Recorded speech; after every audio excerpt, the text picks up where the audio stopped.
আমরা আমরা জানতে চাই আপনার কাছ থেকে তারেক রহমান যে 31 দফা দিয়েছে সেই 31 দফার মধ্যে যুব সমাজকে ট্রেন আপ করার জন্য কোনো উদ্যোগ সেখানে রয়েছে কিনা।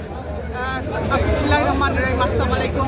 জি হয়, আপনারা 31 দফার মধ্যে তো আমরা চেয়ারম্যান সাহেব সবসময় কইরা যেন যুব সমাজের লাগিয়া যেন তান্তানে যেন বিভিন্ন ভাষা শিক্ষা প্রশিক্ষণ হইতো, কারিগর প্রশিক্ষণ হইতো, তাই যেন যুগর সাথে তাল মিলাইয়া যেন একটা যেন যে খাম আছে যে সময় আছে ওটা লাগে ট্রেন আপ করা হইতো। আর তারপরে শিক্ষা খাতে যেন 5% পয়সা দিবা, আমরা রাখি বাজেটর যেন 5% পয়সা দিবা, সবচেয়ে বেশি বরাদ্দ হইব শিক্ষা খাত, এটা যুব সমাজের লাগে লাগবে।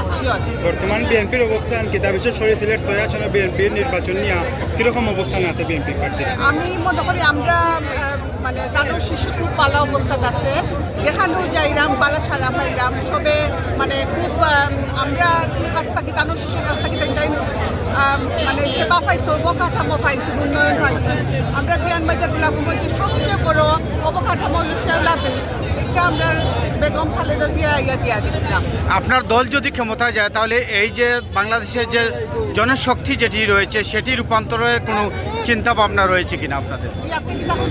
আপনার দল যদি ক্ষমতায় যায় তাহলে তারেক রহমানের নেতৃত্বে বাংলাদেশের জনশক্তি যে এটা কি আন্তর্জাতিক পর্যায়ে রূপান্তর করার কোনো পদক্ষেপ আছে কিনা? মালয়েশিয়ার জনসংখ্যা মানে 19 লাখ মানুষ ওখানে কাজ করলাম, মানে জনসংখ্যার রূপান্তর করার লাগে শিক্ষা হইলো সবচেয়ে বড় জিনিস। শিক্ষা যদি থাকে আর কারিগর প্রশিক্ষণ থাকে তা আমরা যে কোনো জনশক্তি যে কোনোভাবে মানে আমরা উন্নতি হইব। আপনার দৃষ্টিতে কোন বিষয়টি চয়েস করে মানুষ দানের শীষে ভোট দিবে? কোন বিষয়টাকে ভালোবেসে? আমরা হইলাম যে দল, আমরা দুর্নীতি, আমরা সময় বেগম খালেদা জিয়ার সময় তাই দুর্নীতি কমিশন ফয়লা টাইম মানে একটা অবকাঠামো মানে আমরা রাষ্ট্রের মধ্যে ইসলাম দেওয়ার পরে আমরা দুর্নীতি কমছে।